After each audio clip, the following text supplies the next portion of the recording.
Beneath the surface of the internet we know, lurks a realm unseen by most, a realm called the deep web. This vast, largely uncharted territory covers a significant portion of the internet, far larger than the surface web we navigate daily. The deep web is like an iceberg. What we see and use regularly, social media, news sites, online shopping, that's just the tip. But beneath that tip, submerged in the digital ocean, lies a much larger, unindexed expanse.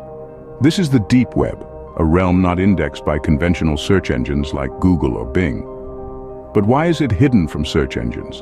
The deep web contains dynamic content, like databases, which can't be indexed. It includes private networks, password-protected sites, and encrypted networks, which are intentionally hidden. It's not that search engines are forbidden, they're just not capable of reaching these depths. Now, the deep web isn't inherently malevolent. It's not all shrouded in mystery and intrigue, as you might think.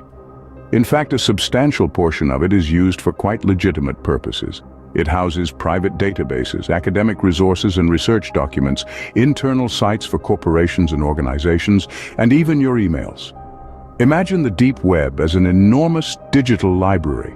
A library so vast that it can't be catalogued by our conventional means. It's a place where information is stored in abundance, information that's not meant to be public or just doesn't need to be. It's like a vault of digital knowledge, much of it mundane and benign. But the deep web isn't all benign databases and academic resources. Like any unregulated space, it has its share of misuse. It's a double-edged sword. On one hand, it's a haven for privacy advocates, a place where information can be shared without fear of surveillance. On the other hand, this same privacy can be exploited for malicious purposes. The deep web, however, veils more than just academic resources and private databases. It hides a darker, more sinister world. The deep web was not born out of malevolence, but out of a need for privacy and security. The inception of the deep web can be traced back to the late 1960s, with the creation of the Advanced Research Projects Agency Network, or ARPANET for short. This was the first network to implement the protocol suite TCP/IP, which became the technical foundation of the modern internet we know today.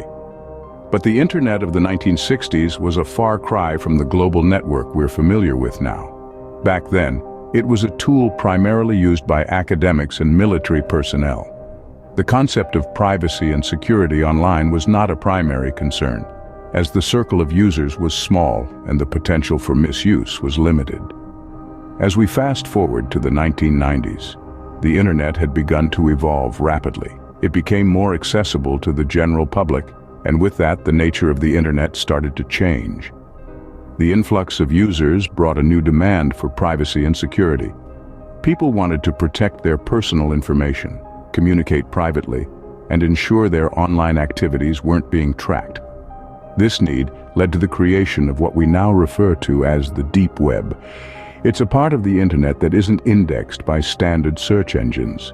It's hidden away, secured behind passwords and encryption. It's where you'll find private databases, personal email accounts, medical records, and confidential corporate web pages. The deep web was created with good intentions as a way to offer privacy and security in an increasingly connected world. It was a response to the legitimate concerns of internet users who wanted to protect their personal information and maintain their privacy online. But as we know, the road to hell is often paved with good intentions. And the deep web, despite its initial purpose, was no exception. With privacy and security comes anonymity, and with anonymity comes the potential for misuse. But, as with all good intentions, the deep web soon found itself being exploited for less savory purposes. The deep web's cloak of anonymity soon became a haven for those seeking to operate outside the law. Underneath the surface, where search engines fear to tread, the deep web began to thrive as a black market of the digital world. As the sun sets and the moon rises, the dark side of the deep web emerges. The deep web, with its encrypted networks and untraceable transactions, became an attractive platform for illegal activities. From drug trafficking to illegal arms sales, the digital underworld burgeoned.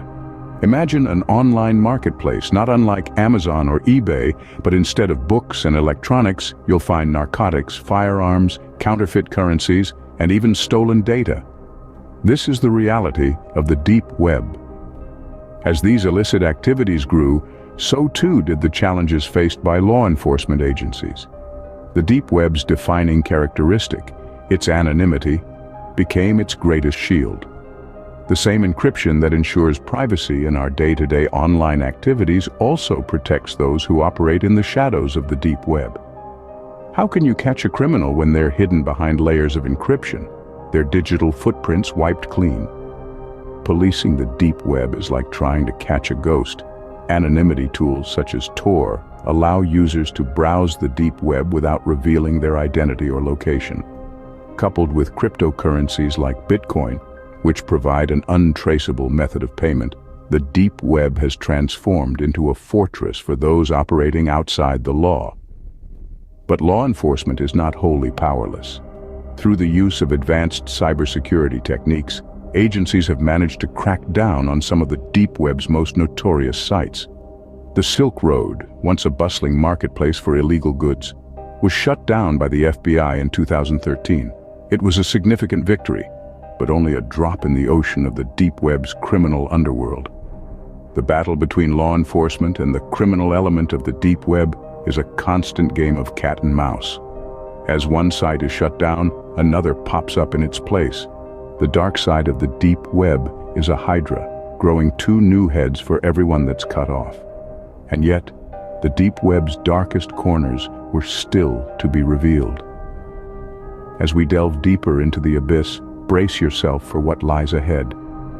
Beyond the drug dealers and arms traders, the deep web hides even more horrifying secrets. As we delve deeper into the abyss, we encounter the truly horrifying aspects of the deep web. It's a world where human dignity is sold for a few bitcoins, a world where life is cheaper than the click of a mouse. Imagine a marketplace, but not your average marketplace. This one doesn't sell clothes or gadgets, but humans. Human trafficking is a despicable crime, and it's found a home in the darkest corners of the deep web. Victims are stripped of their freedom, their rights, their very humanity, and are traded like commodities. But the horror doesn't stop there. There are also places where people can hire hitmen with terrifying ease. These aren't scenes from a gritty crime novel. This is reality, hidden in the shadows of the deep web. Just as you can order a pizza online, someone, somewhere, might be ordering a murder. And then there are the other horrifying activities that defy comprehension. Things so dark and disturbing that they leave a stain on your soul just by knowing they exist. Yet it's important to stress that these activities, while a part of the deep web, do not define the entirety of it. The deep web isn't just a cesspool of criminality. It's also a place where people can communicate without fear of surveillance. A place where whistleblowers can expose corruption. A place where oppressed individuals can find a voice. The deep web is a tool, a technology, a creation of human ingenuity. And like any tool, it can be used for good or evil. It's what we choose to do with it that defines its nature. So, as we explore the darkest corners of the deep web, let's not forget this crucial fact. The deep web, much like the human mind, is not inherently evil, but it's what we choose to do with it that defines its nature. The deep web today remains as enigmatic as ever, a hidden realm in the vast expanse of the internet. Even as we speak, it continues to evolve, its shadowy corridors teeming with activity, both legitimate and illicit. Law enforcement agencies across the globe are tirelessly working to combat the illegal activities that proliferate in the depths of the deep web. From drug trafficking to cybercrime, they face a daunting task. Yet, despite these efforts, the deep web remains a haven for those who wish to operate outside the law, a testament to its labyrinthine complexity and impenetrability. But it's not all darkness and danger. The deep web also serves as a sanctuary for those who value privacy and security. For journalists and activists living under oppressive regimes, for instance, the deep web offers a secure platform to communicate, share information, and coordinate actions without fear of reprisal. For researchers and academics, it's a treasure trove of data and information that's not indexed by standard search engines. In the modern digital age, where data breaches and privacy violations are all too common, the importance of a space like the deep web cannot be overstated. It's a place where you can browse the internet anonymously, free from the prying eyes of corporations and governments. This aspect of the deep web, its role as a bastion of privacy and security, is often overshadowed by its more nefarious uses. But it's an integral part of what the deep web is and what it represents. We live in a world that's increasingly interconnected, where our lives are more and more digitized. In such a world, the deep web, for all its terrors, is a stark reminder of the importance of privacy and the lengths to which people will go to protect it. The deep web, for all its terrors, remains a vital part of the internet, a reminder of the importance of privacy in an increasingly interconnected world. In the vast, unseen depths of the deep web lie both terrors and treasures. Let's take a moment to reflect on our journey into the uncharted territories of the deep web. We began with an exploration of the unseen depths of the internet, where corners of the web, untouched by search engines, harbor a world of hidden data. It's a vast expanse, largely inaccessible, and serves as the backdrop to our digital existence. We then traced the birth of the deep web, a byproduct of the internet's evolution. In the early days, it served as an innocent reservoir of information locked away from the prying eyes of the public, a space where academic research, government documents, and private databases resided in harmony. However, as with all things, the deep web began to show its darker side. As we moved into the age of advanced technology and digitization, illegal activities began to flourish in the anonymity provided by the deep web. A black market emerged, dealing in everything from drugs to weapons and even human trafficking. Taking a step further into the abyss, we encountered the darkest corners of the deep web. Here, the most disturbing elements of human nature are on display, with sites dedicated to illicit activities that defy the imagination. It's a stark reminder of the dual nature of technology, its potential to be used for both good and evil. Finally, we looked at the present state of the deep web. Despite its reputation, it's not entirely a lawless wasteland. Efforts are being made to curb the illegal activities and to harness the potential of this vast repository of information. Yet, the deep web remains largely unregulated, a wild frontier in the digital age. The deep web, a realm unseen and unknown, holds up a mirror to our world, reflecting both our best intentions and our darkest desires. It serves as a stark reminder of the power of technology and the responsibility we hold in its use.